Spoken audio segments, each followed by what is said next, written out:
కొరింథీయులకు రాసిన మొదటి పత్రిక 8వ అధ్యాయము.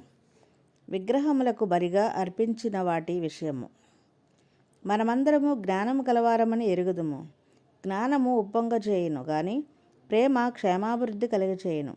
ఒకడు తనకేమైనను తెలియననుకొని ఉంటే తాను తెలుసుకొనవలసినట్టు ఇంకను ఏమీ తెలుసుకొననివాడు కాడు.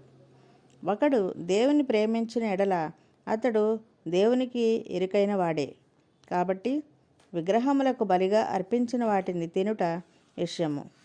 లోకమందు విగ్రహము వట్టిదనియు ఒక్కడే దేవుడు తప్ప వేరొక దేవుడు లేడనియు ఎరుగుదుము.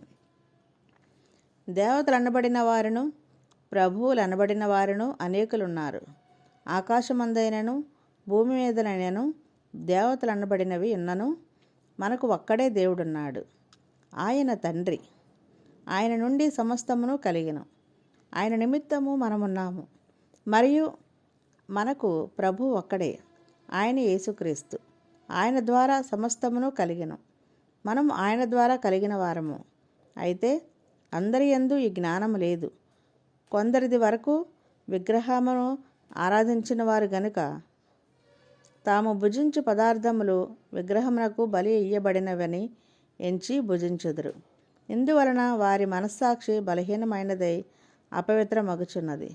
భోజనమును బట్టి దేవుని ఎదుట మనము మెప్పు పొందము. తినకపోయినందున మనకు తక్కువ లేదు, తినినందున మనకు ఎక్కువ లేదు. అయినను మీకు కలిగి ఉన్న ఈ స్వాతంత్ర్యము వలన బలహీనులకు అభ్యంతరము కలగకుండా చూచుకునడి. ఏలయనగా జ్ఞానము గల నీవు విగ్రహాలయము అందు భోజన పంక్తిని కూర్చుండగా ఒకడు చూచిన ఎడల బలహీనమైన మనస్సాక్షి గల అతడు విగ్రహములకు బలి ఇయ్యబడిన పదార్థములను తినుటకు ధైర్యము తెచ్చుకొనెను గదా.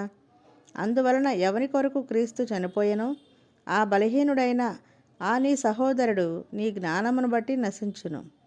ఇలాగు సహోదరులకు విరోధముగా పాపము చేయుట వలనను వారి బలహీనమైన మనస్సాక్షిని నొప్పించుట వలనను మీరు క్రీస్తునకు విరోధముగా పాపము చేయువారగుచున్నారు. కాబట్టి భోజన పదార్థం వలన నా సహోదరునికి అభ్యంతరము కలిగిన ఎడల నా సహోదరునికి అభ్యంతరము కలగచేయకుండుటకై నేనన్నిటికీ మాంసము తినను. దేవుడి పరిశుద్ధ వాక్యమును దీవించునుగాక. ఆమెన్. ప్రైజ్ లార్డ్ అందరికీ. ఈరోజు వాక్యం విన్నారు కదా, అలాగే ఇంకొంతమంది కూడా వినిపించండి. మన యూట్యూబ్ ఛానల్ని లైక్ చేయండి, షేర్ చేయండి, సబ్స్క్రైబ్ చేయండి. Thank you.